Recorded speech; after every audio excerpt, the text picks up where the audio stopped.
Hello बच्चों। जैसा कि आप लोगों का सीबीएसई बोर्ड का एग्जाम पेपर लास्ट पेपर 9 मार्च को है या 8 मार्च को होगा, किसी किसी बच्चों का उन सभी का पेपर समाप्त होने वाला है। और हमें पता है कि आप लोग 11 क्लास में जा रहे होंगे, कुछ लोग पीसीएम लेना चाह रहे होंगे, कुछ लोग पीसीबी लेना चाह रहे होंगे।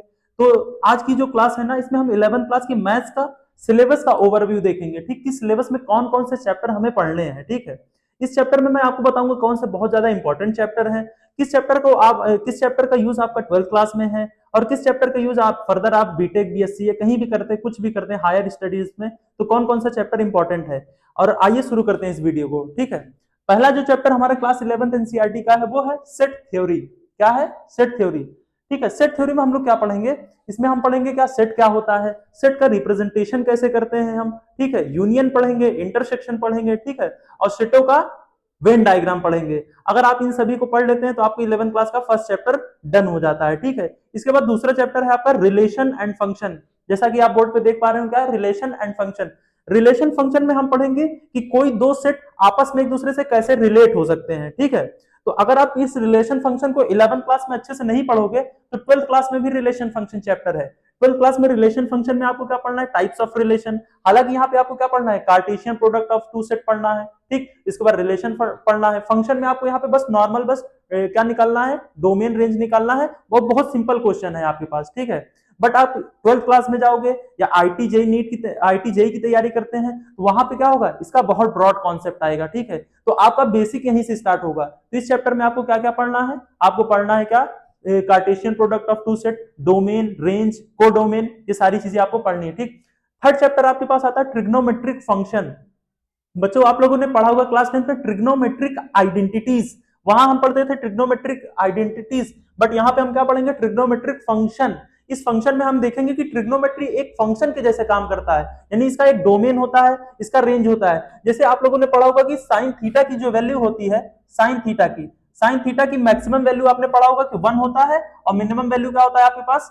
0 होता है। ये पढ़ा होगा आप लोगों ने। इसका मतलब है साइन थीटा की जो वैल्यू होती है 1 और 0 के बीच में क्या करती है? लाई करती है। आप कोई भी एंगल रखोगे, कोई भी पढ़ोगे, हम यहाँ पे इसका ग्राफ देखेंगे, हम ये बताएंगे कि यहाँ पे कि साइन थीटा जो होता है वो क्या होता है? पीरियोडिक फंक्शन होता है। कैसा फंक्शन होता है? Periodic function. जो पीरियोडिक का मतलब होता है कुछ टाइम के बाद अपनी वैल्यू को रिपीट करने लगता है। और साइन की जो पीरियोडिसिटी होती है वो होती है 2 पाई। 2 पाई के बाद साइन अपनी सारी वैल्यूज को क्या करता है? रिपीट करता है। ठीक है, इसके बाद अगला चैप्टर है कॉम्प्लेक्स नंबर। अच्छा, 10th क्लास में आपने एक चीज पढ़ा होगा जिसको बोलते हैं डिस्क्रिमिनेंट। डिस्क्रिमिनेंट अगर 0 हो जाता था तो आप क्या उसके रूट्स निकाल पाते थे? नहीं निकाल पाते थे। तो यही 11th क्लास में हम डिस्क्रिमिनेंट जब 0 हो जाएगा, x square plus 1 equals to 0, तो मेरे को पता है एक्स स्क्वायर इक्वल्स टू क्या आएगा? -1। यहीं से जब आप एक्स इक्वल्स टू ये लगाओगे रूट -1, तो यही भैया होती है आयोटा, इमेजिनरी नंबर, जिसको बोलते हैं कॉम्प्लेक्स नंबर। इसका मतलब है कॉम्प्लेक्स नंबर में हम क्या पढ़ेंगे? जब किसी भी क्वाड्रेटिक इक्वेशन के रूट 0 हो जाते हैं तो उसको डिफाइन करने के लिए आपके पास क्या आएगा? कॉम्प्लेक्स नंबर आएगा। लास्ट उसके बाद जो चैप्टर मैंने लिखा है वो है इनइक्वालिटी। क्या है? इनइक्वालिटी। इनइक्वालिटी का मतलब क्या होता है कि जब कभी भी आपके पास क्या हो, कोई भी मान लीजिए अलजेब्रिक एक्सप्रेशन लिखा हो, वो लेस देन साइन और उसके बाद क्या? Greater than sign, less than greater than equal to, less than greater than equal to, greater than और इक्वल टू की इस साइन से क्या हो रहा है? सेटिस्फाई हो रहा है। इन सारे साइन से कोई भी अलजेब्रिक एक्सप्रेशन सेटिस्फाई हो रहा है तो उसको हम बोलते हैं इनइक्वालिटी। और जब कभी भी इक्वल टू नहीं लगा रहता है तो ऐसे को बोलते हैं स्ट्रिक्ट इनइक्वालिटी। ये क्या होता है? स्ट्रिक्ट इनइक्वालिटी होता है। और इसको क्या बोलते हैं? Slack inequality. क्या बोलते हैं? Slack inequality. ठीक, इनइक्वालिटी का मतलब ही होता है जिसमें क्या हो? इक्वालिटी ना हो, या तो कोई चीज बड़ा हो या कोई छोटा हो। जैसे मैं आपसे बड़ा हूं, मैं तो आपसे क्या हो सकता हूं? बड़ा हो सकता हूं। छोटा छोटा छोटा तो हो ही नहीं सकता क्योंकि मैं आपको टीच कर रहा हूं। ठीक है, इसका मतलब ये क्या हुआ? इनइक्वालिटी का मतलब होता है जो किसी के बराबर ना हो, या तो बड़ा होगा या तो छोटा होगा। ठीक, अगला चैप्टर है permutation and combination. Permutation combination में हम लोग आपको क्या पढ़ाएंगे? इसमें हम देखेंगे किसी वर्ड का यूज करके हम क्या कर सकते हैं, कितने नए वर्ड बना सकते हैं, कितने वर्ड को रिपीट कर सकते हैं, कितने वर्ड को रिपीट करके नहीं वर्ड बना सकते। ठीक, ये सारी चीजें हम इसमें समझेंगे। ठीक, जैसे अगर मैं आपसे पूछूं कि आपके पास 2 पैंट है और 3 शर्ट है, तो आप कितने टोटल बेस में उन पैंट और शर्ट का अलग अलग परमुटेशन बना के वो शर्ट को पहन सकते हैं। ये सारी चीजें हम किसमें सीखेंगे? परमुटेशन में। और इसी तरह से कॉम्बिनेशन में क्या सीखेंगे? कॉम्बिनेशन में सिलेक्शन सीखेंगे कि अगर आपके पास एन ऑब्जेक्ट है, उन एन ऑब्जेक्ट में से आर ऑब्जेक्ट अगर आपको सिलेक्ट करना है तो उसको किस वेज में सिलेक्ट करेंगे? एनसीआर। वो सारी चीजें कॉम्बिनेशन में आएंगी। फिर आता है आपके पास बाइनोमियल थ्योरम। अब देखिए बाइनोमियल थ्योरम क्या होता है? ये दो बाइनोमियल थ्योरम क्या होता है? दो टर्म्स को एक्सपेंड करने का एक फॉर्मूला है, दो टर्म्स की पावर को एक्सपेंड करने का एक फॉर्मूला है। जैसे आप लोगों ने पढ़ा होगा a प्लस बी का होल स्क्वायर, तो आपको पता है क्या होता है, A square plus B square plus 2ab। ठीक, इसी तरह से आपने पढ़ा होगा a प्लस बी का होल क्यूब पढ़ा होगा, क्या पढ़ा, A cube plus B cube plus 3a² b plus 3b² a। अब कुछ बच्चे बोलेंगे मैं गलत लिख रहा हूँ, 11th क्लास में जो पढ़ चुके उनको पता होगा बी क्यूब सबसे लास्ट में आता है, ये मैंने ऐसे 10th क्लास के बच्चों के लिए लिख दिया है। अगर मैं बोलूं कि a प्लस बी की होल पावर 4 एक्सपेंड करो, क्या आप एक्सपेंड कर पाएंगे, नहीं कर पाएंगे। ठीक है, तो ये सारे इसका एक्सपेंशन हम कहां पे सीखेंगे, बाइनोमियल थ्योरम में।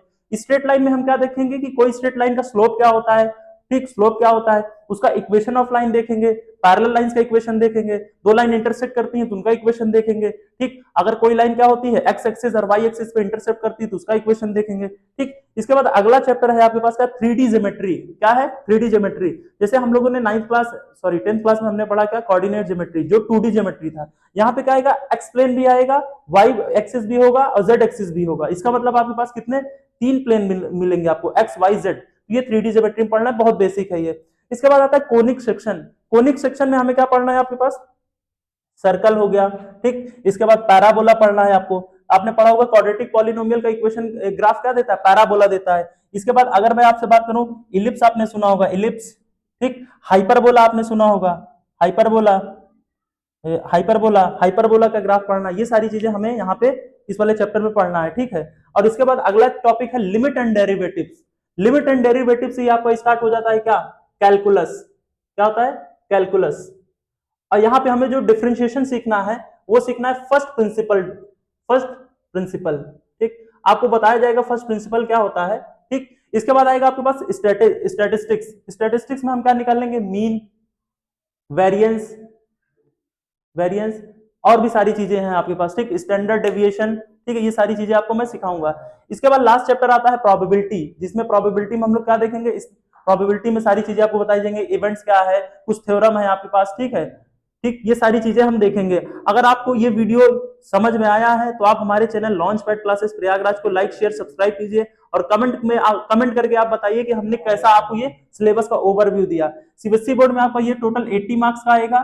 ठीक, यूपी बोर्ड इंग्लिश मीडियम में 70 मार्क्स का होगा। ठीक है, अगर आप इस पहले पूरे सिलेबस को ओवरव्यू कर लीजिए, हम पर डे एक एक लेक्चर अपलोड करेंगे इनसेट थ्योरी से, ठीक, लेकर यहाँ तक। ये लगभग 3 से 4 महीने में पूरा सिलेबस आपका डन हो जाएगा। ठीक है, चलिए ठीक है, फिर आप लॉन्च पैड क्लासेस को शेयर एंड सब्सक्राइब कीजिए। Thank you.